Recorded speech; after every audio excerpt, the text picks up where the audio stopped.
When asked to comment today, President Trump smiled and said nothing. Documents on from WikiLeaks. Thank you. He's taken the weird smile. What's the smile mean? I mean, who's it? Mona Lisa? What kind of weird smile? I mean, it's so cute. I think he likes to pretend he has information that other people don't have. Now he's smiling at the fact that WikiLeaks is going whole hog against the CIA. Trump seems to be smiling past the graveyard here. And we're our graveyard. This. What? A smiling president? Let the impeachment begin.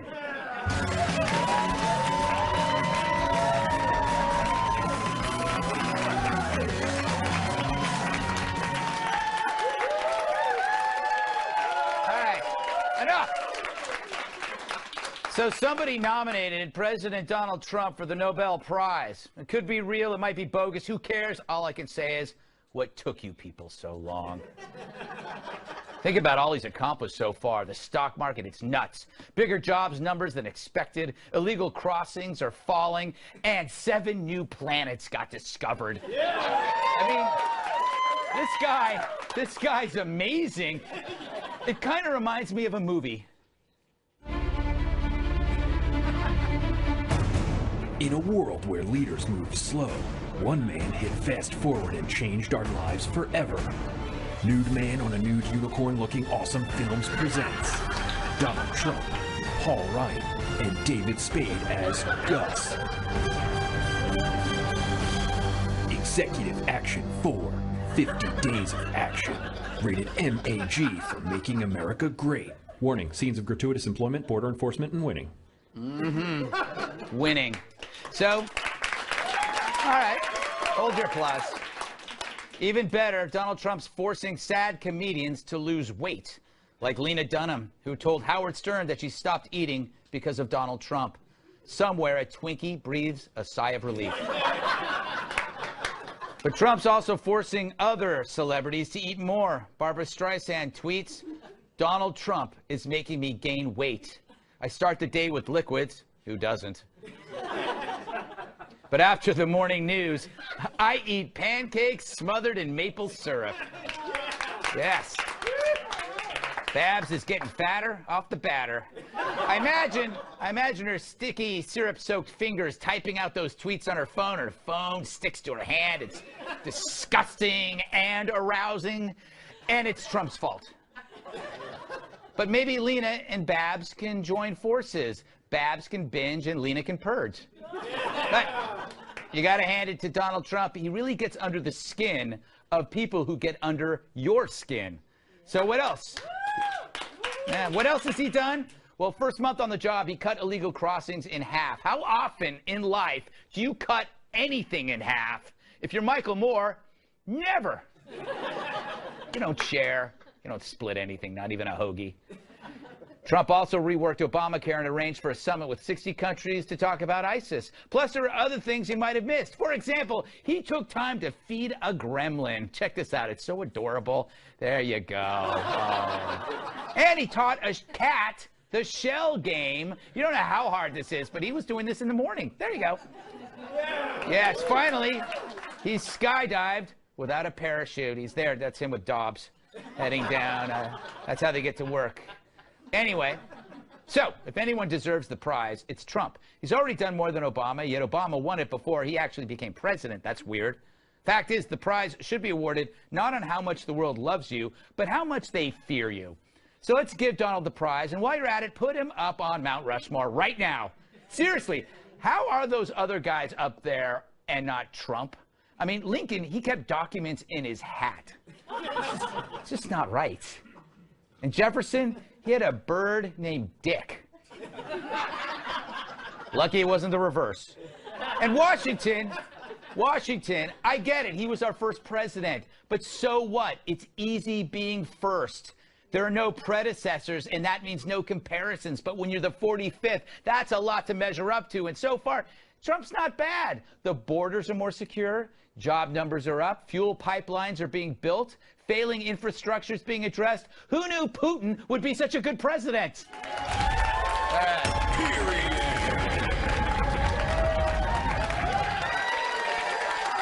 Hello, everybody. All right, let's welcome our guests. Let's welcome our guest. She's so bright, bats are terrified of her. It's Kennedy, host of Kennedy on Fox Business Network.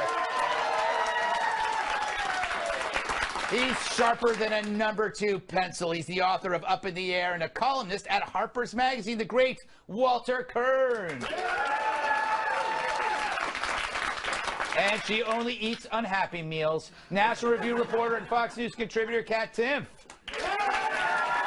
And finally, a hula hoop is his pinky ring. TNA wrestler and Fox News contributor Tyrus. All right. Start with you. I'm going to start with you, Walter, because you're a weirdo. You were one of the first people that said that you thought Trump was going to win. I remember this. What do you? It's 50 days, 51 days. Assess his performance so far. How do you feel? Is he doing? He's fulfilling his promises? Yeah, he's fulfilling his promises. He's driving the media crazy. Yes. He's selling out our country to Russia, and yet I haven't noticed any change. You know, he's bringing jobs back from other countries that needed them more than we did. Yeah, I think he's doing fine. You know, we know everything about his phone calls to foreign leaders. We know, you know, when he gets in fights with people. He's the most transparent administration in history so far because all the spies are leaking everything that goes on. Also, and he won't shut up about it. Like, you know exactly what he's thinking because he tweets it, Kennedy. Yeah. What's your take on this guy? I mean, there are some things that I disagree with, obviously, and I was very critical of him during the campaign, but there are other things that make me think, like, he actually means it, whereas before I didn't think he did, but he actually means this stuff. No, it's really interesting because, you know, there are people on the left, congressional leaders like Charles Schumer, Chuck, as we like to call him here in the industry. I call him Chuck. Absolutely, and Nancy Pelosi. And they would have you believe that every decision he makes, every executive order that he signs, every cabinet member he nominates and has confirmed, it is the beginning of the end of the republic. And it's given them a lot of opportunity to cry wolf. Right. And they cry so much that they've actually lost their voices, I think, a little bit. And it's funny because, as Walter points out, he's doing exactly what he promised to do. And for people who are supporters, this is fantastic news. This is a fulfillment the likes of which his political allies have never seen. But for his detractors, he's doing exactly what he promised. And then in the end, you know, we'll see how this great experiment plays out. But so far, I would have to say that he has the edge. I think so, Kat. You know what?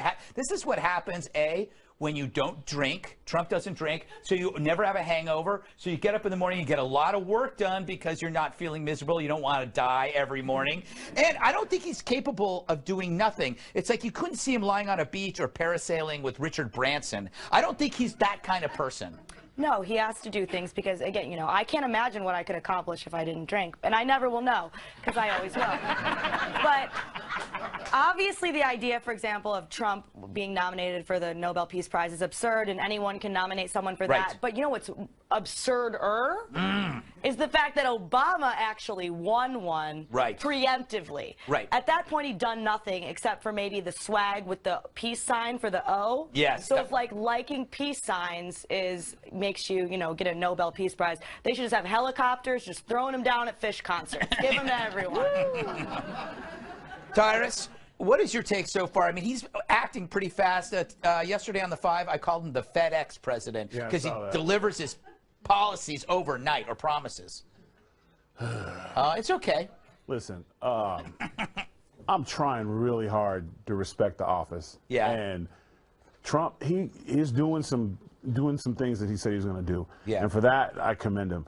But damn, the other stuff is just not needed, bro. Just, you're winning. You won. I know what you mean. Run the country.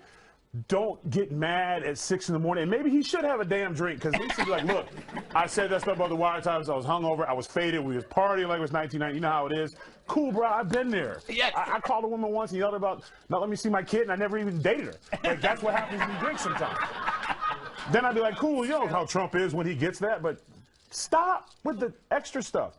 You put your whole cabinet, you put other people's credibility in a bind because you're fighting, you're trying to fight They're unproven stuff. Look, they're saying fake stuff about me, so watch this. Yeah. But you're the president of the United States. He organized a congressional bowling trip, which some, people who don't drink are always organizing activities because they need to. Yes. Okay, but I will like say this bowling. for people who are attacking him, he understands the power of the presidency and the aura of the office so much better than his predecessor, which is surprising because Obama was such a celebrity, especially on the left. But what he didn't do, he didn't reach out to Republican senators and people in Congress and say, hey, man, come in the Oval Office and let's hang out. He chastised a reporter for asking if he would have a drink with Mitch McConnell. And President Trump realizes that he has to take people who are his greatest detractors, people who attack him relentlessly, invite them into the Oval Office because they are powerless to that aura that they pipe in from, obviously, a Russian vodka distillery. All right. Last word, Walter, to you. Imagine if there were jobs lost this month, the media would be in full-throated mockery, I would think, correct? Right. But instead there were jobs gained. The only problem is that the media doesn't realize it because they happen to be gained in places like Indiana, Michigan, and Pennsylvania where the media never goes. Yes, exactly. So it's invisible. Flyover jobs. Yeah, flyover jobs. They don't exist. Yeah. Sure, there weren't more jobs in magazines. Why should I care? Exactly. All right, coming up, a story so fresh you'll want to wash its mouth out with soap. But first, the day without a women's strike. Katherine Timpf was there. Sadly, she came back.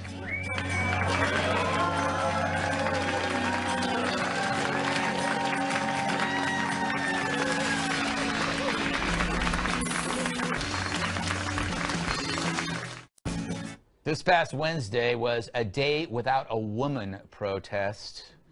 The organizers of the event gave people 3 options on how to celebrate. First, take the day off, because nothing says progress like sitting home alone in your bed eating fudge.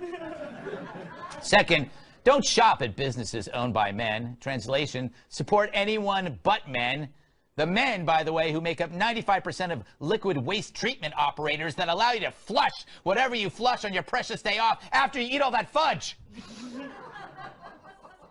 And third, wear red. I guess they ran out of creative things. Anyway, so how'd the day go for the protesters? Well, they were arrested for blocking traffic outside a Trump International Hotel because blocking roadways shows them what a day without women looks like. 13 women were arrested in New York alone and were released with an unspecified court date. That's my favorite, court date. One woman who didn't get arrested was her own Katherine Timpf, which is a shame. Instead, she showed up for a job, which happens to be annoying people on the street. Let's see what she found out. Day without women, there's rallies all across the country, but I decided to strike the strike, otherwise known as working. All right, let's check it out. I'm working because I can't take a day off because I just know no man could just crank out these hot takes that I'm just cranking out all day long. I'm sorry, what? Hot takes. I'm like a hot take machine, just cranking them out all day long like no one else. That's great. Congratulations. I'm glad that you are doing your job. Very hot takes. Very hot takes. Too hot, she couldn't take them. It happens all the time. And what about the not shopping part? Are you participating in that also? I haven't bought anything yet today. And I'm also not selling anything today either. Is it okay if I buy stuff as long as I throw it at a man? No. Oh, I guess I'm doing it wrong. I am a Trump supporter, but I feel kind of sad being here because I really want to bond with these women, but I don't feel like they would want to bond with me. I think the best thing to do for women would be to invent a baby that's uncrappable. That sounds like that's an amazing idea. We've got Uncrustables already. I think we can just use that technology. Uncrappables. Yeah, I'm trying to help women. That's a great idea. I would love Uncrappables. I saw on the site that it said that you're like striking for people because there's people in vulnerable communities that can't strike for themselves. No, it's just total white privilege right now to be able to be out striking right now. I feel like that too. I feel like that too because saying you're striking for someone else kind of sounds like I'm saying, hey, I'm going to have extra fun at Six Flags because you can't go to Six Flags, so I'm going to have way more fun without you. I don't think anyone would be like, thank you. They might be, though. What do you think about you're not taking care of your kids or abstaining from childcare on today? Oh, I think that's actually really sad. I think that, I don't think that's right at all. Yeah. What are you supposed to do, like, if it's your son's birthday? You just just say sorry and send him to Chuck E. Cheese with some dude? I definitely think that's the selfish decision to do. Yeah, I don't send your kids to Chuck E. Cheese with some dude. I'm not a parent, but I feel like that's good advice. What do you think about, some workplace issues? For me, my biggest workplace issue is this guy named Steve Ducey will not stop microwaving fish at the office. I think it's also sexist. It's affecting the woman. The woman's got to clean up the thing. It's affecting you too, as a woman in the workplace. So fish in the microwave is a feminist issue. Yeah, you got to get that stank out. I think that I'm on board. That convinced me. So I decided to go to the biggest offender where every day is a day without women. Men's Warehouse. Excuse me, sir. Are you aware that you're contributing to an oppressive patriarchal society? No, no. Don't man-interrupt me. Yeah, take your microaggressive mansplanations elsewhere. I am going to stay here and protest until it becomes everyone's warehouse.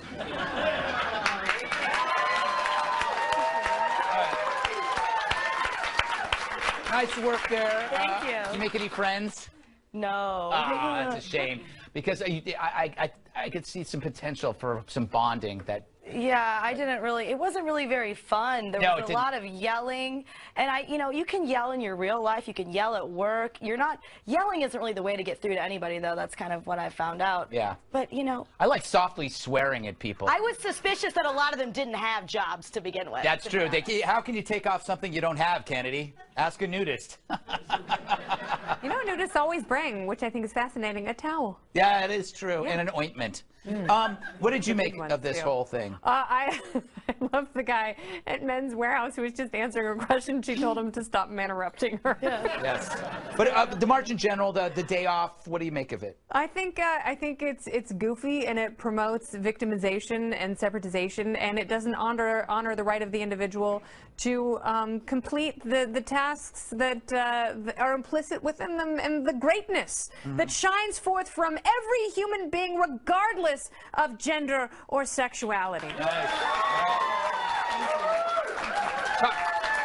Tyrus, imagine you being in a relationship. Yeah, if you're. What's your problem? What if you took it? How would your relationship with a woman be if you decided to take the day off? They would be laughing at you. Typically, would be the way it always is: nag, nag, nag, complain. Listen, I was always, me and my buddies always kind of curious, like what killed chivalry. Yeah. The girls at that march did. So, I just thought it was funny because for me, I was excited about it, because I thought, wow, a day without women, I can do what I want to do. Right, you know what I mean? I was like, they're going to be out protesting and wanting to equal the stuff they already have. And I was just going to have a giant bowl of Captain Crunch and have my friends over. We were going to watch ESPN and have Playboy magazines out. We're just going to have a guys' day bathrobe. No Playboy magazines without Don't interrupt me. You're not supposed to be here on Women's Day. And all that happened was my phone kept ringing. And I'm like, hey, it's Day Without a Woman. Why are you calling me? Stop texting me. Leave me alone. And it didn't work out like that. I went to my favorite restaurant. Same mean waitress was there. Like, why are you here? Go outside and be free. Yes. Let us hang out. I was going to cook myself. We were going to have omelets with brownies, whatever we wanted to do. It was our day, technically, and it didn't happen. I felt like Al Bundy and Ma'am. And Peg just walked in and just ruined everything. Walter, I have a theory that women are harder on women than men are. And I think this kind of, what about the bitterness directed at women who don't join women? Like teachers take off and they come the next day and see a teacher that didn't take the day off. How do they treat her? It's like I feel that this actually hurts the people that decided not to take the day off. Well, let's get real serious. My wife teaches journalism at UNLV, which is a big public school, big institution that serves immigrant, first in their family, college students, and she has 30 kids to teach there. Right. If she had not showed up that day, 30 immigrants wouldn't be getting an education. I think it was a terrible, classist, ridiculous, boneheaded move. Now, also it was bad for me because I went to Hooters that day. And it's like, if you want hot wings, that busboy over in the corner has a tray. So because I'm living in Las Vegas, then I go down to the Spearmint Rhino Strip Club. I got a friend from out of town, and it's like a dog act. It's a poodle playing a glockenspiel, and a fat guy who painted a mouth around his belly button and was going, "Hello, welcome to." Jerry, yeah. And I was like, this day without a woman is awful. How come the only activists in Las Vegas are also strippers? Oh my God. God. Glad well, you you know said what? it. I think we've learned something today, and I don't know what it is. So, we're going to take a break. Up next, a story so jarring, you want to fill it with your grandma's peaches. I like that one. Is your TV spying on you? And in a related story, is your toaster sleeping with your Roomba? But first, a word from our sponsor. Tonight's show is sponsored by Uncrappables. It's those designer babies incapable of soiling themselves. With Uncrappables, you get all the fun of a baby with none of the mess. Uncrappables, coming soon in the year 2032.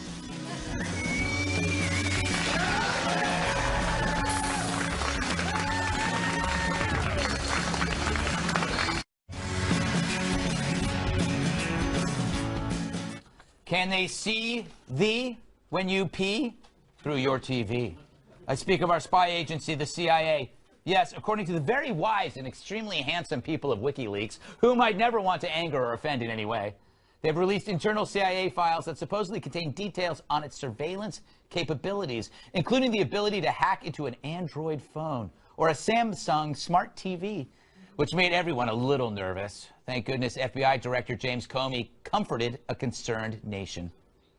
There is no such thing as absolute privacy in America. There is no place in America outside of judicial reach. Well, I'm screwed. All those movies I made. The thing is, I've known for a few years that smart TVs had the ability to record you, and I've taken full advantage of it. See that camera in the corner right there? See that? It's been watching you every Saturday night. And you should be ashamed of yourselves.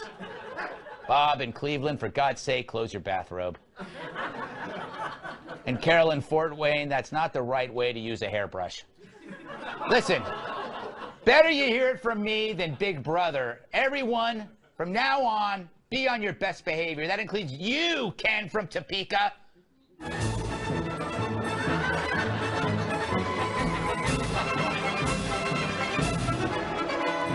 So I think he knows we're watching him because he adds the music. Yeah.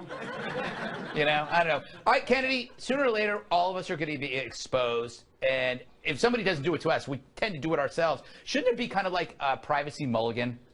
No. I mean, No? and No, the but I mean, like, idea- if you get Here's my problem with what James Comey said. He said, no one has the right to expect absolute privacy. Right. And I think the next place he's going with this is we don't have the right to expect any privacy, and that's not okay. That compromises our basic freedom. And none of this stuff is okay. And if this were all false, and if this leak was a bunch of phony baloney, you'd think that the Clinton campaign would have done what the CIA would have done if it were fake. They would have come out with a strong denial. And all the Clinton campaign did was Jennifer Palmieri was like, I don't remember sending those emails. It probably, I mean, it might have been me, but probably not. The CIA kind of did the same thing, which means essentially that all this stuff is true. Government has this capability. They're addicted to spying on you, and that is wrong. Because spying is fun, Walter. By the way, teen hackers have had this technology for a while. I remember reading about a kid who was able to turn on a laptop and watch a girl, and he got arrested for it, right? That happened in California like a couple years ago. Or did I dream this? Or was it a made-for-TV movie with C. Thomas Howell? You remember? I don't, but he's one of my favorites. He really is. He's fantastic. He's aged well. The argument that I hate is that people say you shouldn't worry about loss of privacy if you aren't doing anything wrong. But I believe that if you aren't doing anything wrong or you don't have anything to hide, you're a boring, miserable person, and I don't want to know you. You know, and who knows, someday you might have something to hide. Oh, yes. I mean, wearing, you know, ethnic-themed Halloween costumes at Yale University is now a hate crime. Yeah, well, let's say you did that in '84. 5 years from now, who knows what's going to be illegal. That's true. But here's my real problem. The CIA isn't doing a good job of selling this as a safety technology. Like, a lot of major terrorist events have been actually disrupted because of Samsung spying on people. So I think when they make the argument for keeping us safe, they need to tell us some of these things. I think you're right. I think you're right. Kat? I have two things. First of all, when you stop bragging. When you talk when you talk about the teenager that can turn on the laptop thing, I think that's an important thing to note, because you're so concerned about security, but you have to think about the fact that Samsung and tech companies knowing about this vulnerability might actually make us more safe, because there's no such thing as a vulnerability that only we or that only the good guys can use. It opens it up to other hackers, other foreign nations, or the kid who can turn on the laptop. Of course. So it's just, you know, we might be more safe because of that. And also, I don't expect absolute privacy, but I do expect what I'm guaranteed by in the Bill of Rights of unreasonable search. And that's not even me saying that's what I'd like it. That's what the Bill of Rights is saying. So you have a problem with that? But Don't talk to me, talk to Bill. Yeah, but the Bill of Rights can't talk. It's an inanimate object. Well, it's talk, no, that it's... little cartoon that was on Saturday. Yes, exactly. How to be a bill. I mean, here's the thing. But here's the thing. You wanted technology. You got technology. You can hack into a baby camera and scare kids in their cribs. You can hack, like, it's not funny if it's your kid, but it's funny if it's somebody else's kid, and that's the problem with America, like, in general. If it's somebody else, it's funny. If you want technology, the CIA doesn't need to talk about it, because we're already all doing it. Everyone's already, they're like, they don't have to respond, they can look through your TV. The average guy with 2 computers in his basement can do it. You want it, as long as you got Wi-Fi in your house, that's a gateway to get in, and you don't need the CIA to do it. And if you don't realize that, and the reason why Apple comes out with a new phone every year is they keep updating the stuff so it's easier to get into it. So stop waiting in line to get a new one. Go get a rotary phone if you don't want people in your stuff. Get away from. You think I'm playing? When I'm done with entertainment and stuff, I'll be in Montana down the street with a rotary phone. You catch me between 10 and 5. If I don't pick up my phone, we ain't talking. Do you think it's good for tech companies to know about these things then? It doesn't matter if they know or not. I'm going back to the oral legend. Doesn't matter. No, I'm going back to the oral legend. No technology. You can't stop I completely disagree. I think it's better for tech companies to know, to come out and say it, and to say that they are going to protect their customers with better encryption, and it's good for them to know what the government is capable of doing, especially when they're intercepting all sorts of messages, email, text, and voice before the encryption kicks in. That is not okay. Music is telling us we have to move on. An exciting topic awaits, a revelation that will change your life forever, or possibly not, I can't remember. Is NASCAR about to ruin their own sport? The answer rhymes with yes.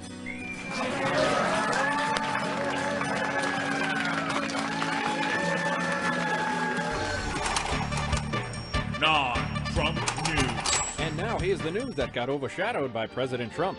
Is Garfield a boy or a girl? Some plucky chaps got into a war of words on the Cartoon Cat's Wikipedia page. Luckily, creator Jim Davis stepped in to clarify, Garfield is indeed male. We knew this all along, but for some reason people seem to think stupid debates are the cat's meow. A new study says McDonald's has the lowest quality food out of American fast food chains. Guess that means you're not getting a McBang for your McBuck. Except maybe the McRib. Now that's good eating. Retired Yankee slugger Alex Rodriguez is now dating Jennifer Lopez. The pair said to have bonded over their Latin roots, their love of New York, and their kids. Well, that's just swell. Hey, champ, here's hoping you're only a cheater on the baseball field. This has been the news that got overshadowed by President Trump. If you'll be in the New York area and would like to be part of our studio audience, email Greg Tix at foxnews.com.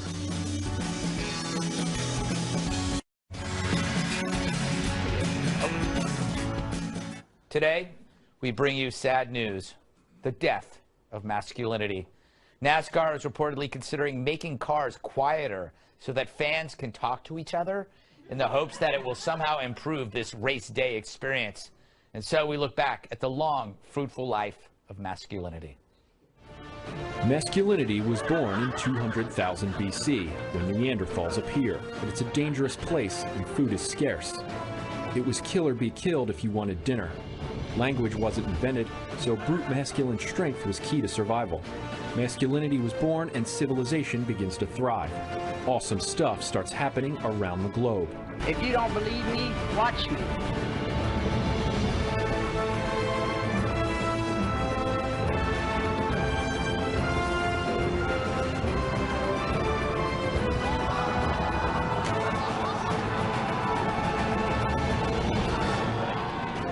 Point to impress potential mates so they will have sex with you and pass on your genes, unless you die.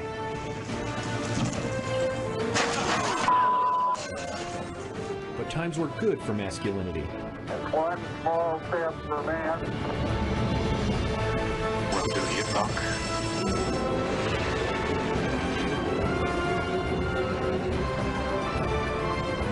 Unfortunately, it was short-lived. 2004, doctors realize something is wrong. A man is spotted in Brooklyn wearing a pair of jeans that appear 4 sizes too small for him. 6 years later, that same man is spotted with an extra patch of hair on his head in the shape of a dinner roll. Masculinity could not be saved, culminating in this. Which brings us to today. NASCAR is considering making its cars quieter. And that is how masculinity died.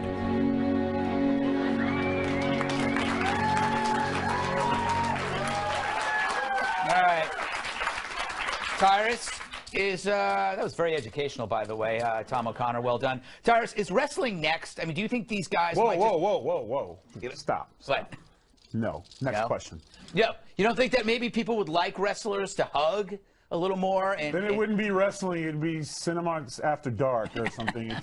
Listen, going to a NASCAR thing for conversation is like saying, wow, it's a wet fire. It's not what it's for. Yes. You go to yell and scream and watch crazy guys go in circles. You know where they're going.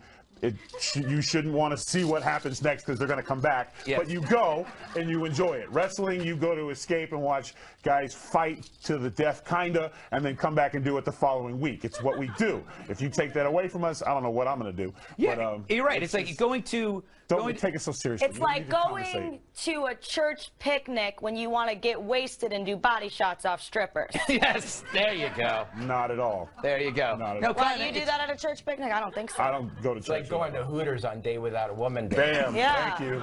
Thank you. I mean, but if the church is non-judgmental and forgiving. That's true. You know, and there is communion and all that. That's true. Forgiveness They really is there. throw their doors open. Here's the thing That's about, why NASCAR is doomed. That right there. Here's the thing about NASCAR. First of all, do millennials go to NASCAR? Because this story was about millennials like to talk. Right. It was about NASCAR. having their phones and like they're not paying attention. They want to have a more social because they can't pay attention and they're losing interest in cars. Right. There's not much to talk about at NASCAR. Like Tyrus said, though, it's like, hey, do you see that thing go around in a circle? I think it's going to do it again. Yes. You go to see the Without crash. the noise, it's like to laundry motorsports in the events- dryer. You go to motorsports events to witness the Doppler effect. Motorsports is a contradiction in terms. That's why you go. That's why you go see Supercross and NASCAR and stock car racing. That's what you go for. You want the buzz and the adrenaline and the energy. You want your head to ring with the sound of the engines constantly. So when you go home and you still hear it when you sleep, you have that great memory. That's a good way to put it. Do you have to telling us Starbucks way- everything? Like everything needs to start. Just have Starbucks and events. You know what? That's I don't think they've gone far enough. I think they should replace the engine with pedals and turn the oval track into like a circular pond and call it the National Association of Paddle Boat Racing. Racing. It could be called Napper. You like that? Napper? Don't you think? I like paddle boats. Love them. Yeah, they're Big fan. I am so too. good for the quad. They really are, but they are misapplying this idea. I think it smells of desperation, like you're trying to appease an audience when the audience. That audience wants louder cars. Say you're going to make them louder, and say that you're going to have the drivers drink before they drive. You know what it's the like? crowd would love That's that. wrong. Remember It the is NHL wrong. All-Star game about, it was like 15 years ago, they had the puck that lit up and it was stupid and they were like, well, for people who aren't fans of hockey, we'll allow them to follow the sport because then they'll know exactly where the puck's going. But no one wanted it. No one's. It was just a gimmick and it was stupid and they stopped doing it. It's like trying to attract somebody who's not attracted to you. It's desperate. It's like if they used wiffle balls in, the American League or something. Exactly. But my other problem with this is that, how can I put it? NASCAR is a sport that is all about wasting fuel, wasting energy. I don't think the cars are going to go as fast once they're quiet. I feel like instead of hockey fights, they talk it out using I statements. It's going to be like watching Priuses. I don't want to watch that. I like that. All right. Oh, I can't wait for this segment. Still ahead, the inevitable collision of the Milky Way and the Andromeda Galaxy. Not even sure what that means. But first, a new segment where I honor one of my many life heroes. And this one is the poop.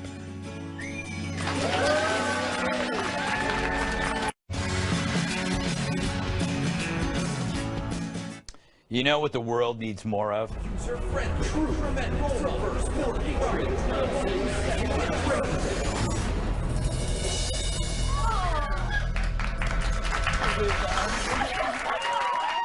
Don't applaud yet. Greg's Heroes is all about people that inspire me because they make fearless choices. My first hero here probably looks familiar to some of you. Her name's Ilana Becker. Don't applaud. Does she look familiar to you at all? Because you've seen her often on this very channel over and over again. I bet you saw her today maybe 3 times. I hope so. If you can't figure out who she is, then let's take a look at her latest, greatest work. Hey, where are you going? We're going to thing. You know, diarrhea, abdominal pain. But we said we'd be there. Who makes the decisions around here? It's me. Don't think I'll make it. Stomach again. Send. Now, for an actor, it's easy to play a famous athlete or an astronaut or a controversial politician, but to play an upset gastrointestinal system,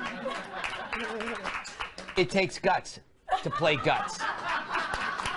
Which is why Ilana Becker is my hero of the week.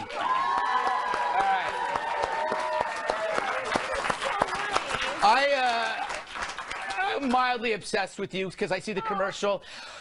You and my mom, and that's it. Did you know what you were reading for when you got the audition? Yeah, actually, I had played the voice in the demo animatics months before the commercial was even a thing, when it was still in the pitching phase. So all I had seen was like just a small black and white picture, a drawing.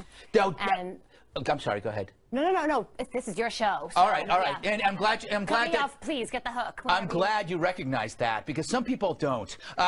Daniel Day-Lewis, he fully gets into character when he plays someone. Wait, like please Lincoln. say his name again. Daniel Day-Lewis. Yes. With me. That's great. Yes. Thank you. Did you do the same? Like you're playing Irritable Bowel Syndrome. Did you like spend the whole day being Irritable Bowel Syndrome?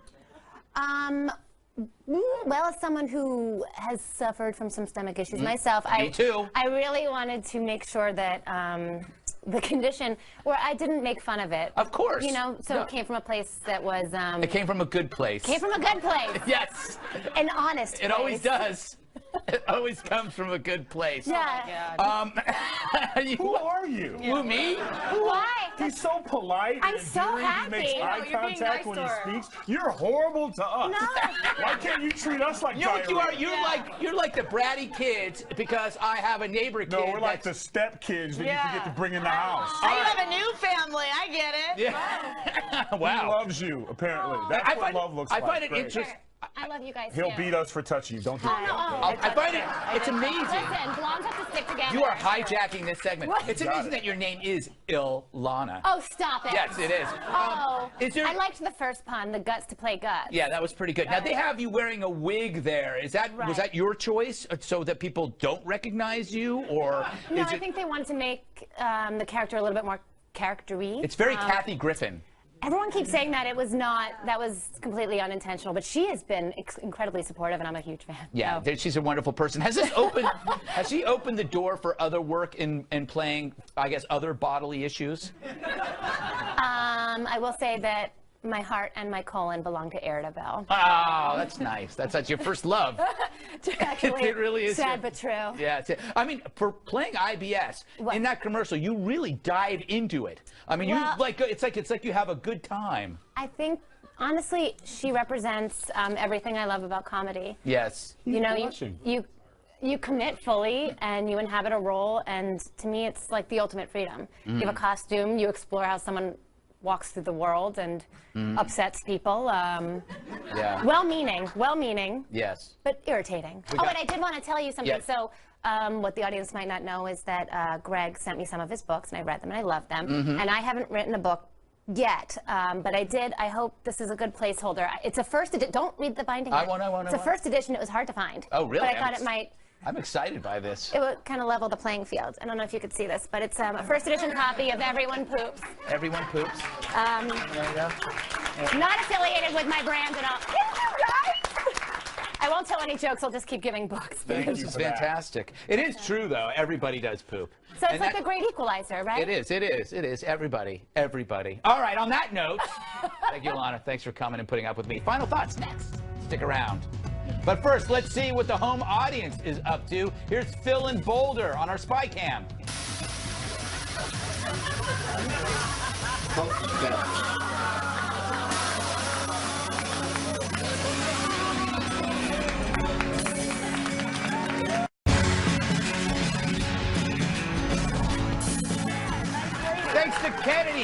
Walter Kirn, Ilana, Becker, Katherine, Tyrus, I'm Greg Gutfeld, and I love you, America.